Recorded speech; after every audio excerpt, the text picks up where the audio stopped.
Dalam kesempatan kali ini, saya akan mempresentasikan tentang kebijakan moneter dan kebijakan fiskal. Yang pertama, kebijakan moneter. Kebijakan moneter adalah kebijakan pemerintah melalui Bank Sentral atau Bank Indonesia sebagai pemegang otoritas moneter untuk mengendalikan jumlah uang yang beredar dalam rangka mencapai kestabilan ekonomi. Tujuan dari kebijakan moneter yang pertama yaitu menjaga stabilitas ekonomi. Jalannya roda perekonomian akan terganggu jika jumlah uang yang beredar melebihi atau lebih sedikit dari jumlah barang dan jasa yang beredar. Yang kedua, menjaga stabilitas harga. Pemerintah perlu menjaga stabilitas harga barang dan jasa dengan menggunakan kebijakan moneter. Jika harga terlalu tinggi, pemerintah bisa mengurangi jumlah uang yang beredar di masyarakat.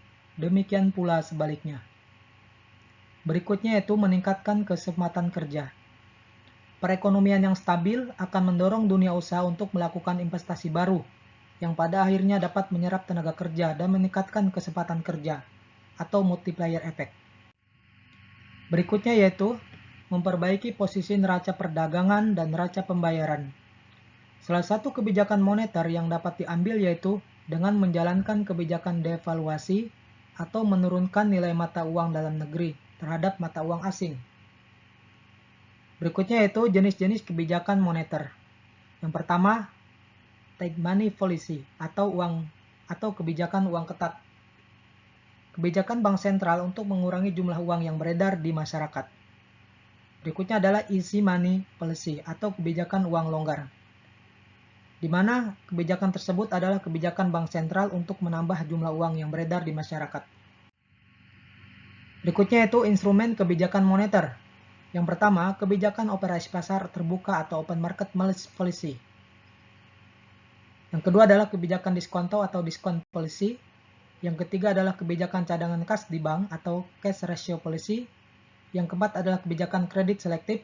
Dan yang terakhir yaitu kebijakan dorongan moral atau moral suasion. Selanjutnya, kebijakan fiskal. Kebijakan fiskal adalah suatu kebijakan ekonomi yang dilakukan oleh pemerintah dalam rangka pengelolaan keuangan negara.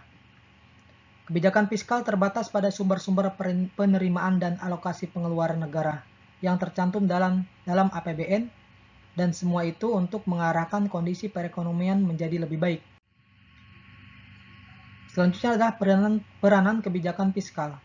Bagi negara maju, peranan kebijakan fiskal pemerintah semakin besar dalam mekanisme pembentukan tingkat pendapatan nasional, terutama dimaksudkan agar pemerintah lebih mampu mempengaruhi jalannya perekonomian. Sedangkan pada negara berkembang, peranan kebijakan fiskal lebih mengarah pada upaya untuk meningkatkan investasi melalui capital formation. Selanjutnya, tujuan kebijakan fiskal.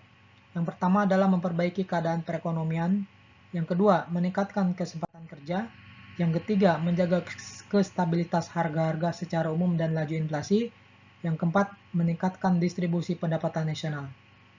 Selanjutnya adalah instrumen kebijakan fiskal. Ada 3 instrumen kebijakan fiskal yang diterapkan oleh pemerintah, yaitu yang pertama sistem perpajakan. Sektor penting dalam instrumen kebijakan fiskal adalah pajak, baik dari sektor domestik maupun luar negeri. Demi mencapai tujuan ekonomi, pemerintah dapat meningkatkan maupun menurunkan daya beli masyarakat melalui pajak. Yang kedua adalah politik anggaran. Nilai belanja negara dapat dikurangi atau ditambah sesuai kebutuhan. Apabila neraca pembayaran negara defisit, maka pemerintah bisa mengurangi pengeluaran belanjanya di sektor tertentu. Misalnya penundaan pembayaran THR bagi PNS agar terjadi keseimbangan. Selanjutnya adalah pinjaman pemerintah. Penerbitan obligasi atau surat utang bagi negara. Surat utang ini terkenal dalam bidang investasi, di mana rakyat yang memiliki dana ditawarkan untuk membeli surat utang dari negara, dan negara akan mencicil utang tersebut beserta bunganya. Selanjutnya adalah jenis-jenis kebijakan anggaran. Berdasarkan perbandingan jumlah penerimaan dan pengeluaran dalam APBN, terdapat 4 macam jenis kebijakan anggaran, yaitu yang pertama anggaran berimbang. Kebijakan anggaran berimbang adalah kebijakan anggaran yang jumlah penerimaannya, baik dari sektor migas, non-migas, dan pajak, dengan pengeluaran pemerintah sama besarnya. Yang kedua adalah anggaran dinamis. Anggaran dinamis adalah anggaran yang selalu meningkat dibanding anggaran tahun sebelumnya. Selain itu, diusahakan meningkatkan pendapatan dan penghematan dalam pengeluarannya, sehingga dapat meningkatkan tabungan pemerintah atau negara untuk kemakmuran masyarakat. Anggaran defisit. Defisit anggaran terjadi ketika pemerintah melakukan belanja lebih besar ketimbang pendapatan yang diterima. Salah satunya dari pajak dalam waktu periode tertentu. Berikutnya adalah anggaran surplus. Merupakan anggaran yang menunjukkan jumlah penerimaan yang lebih tinggi dari jumlah pengeluaran negara.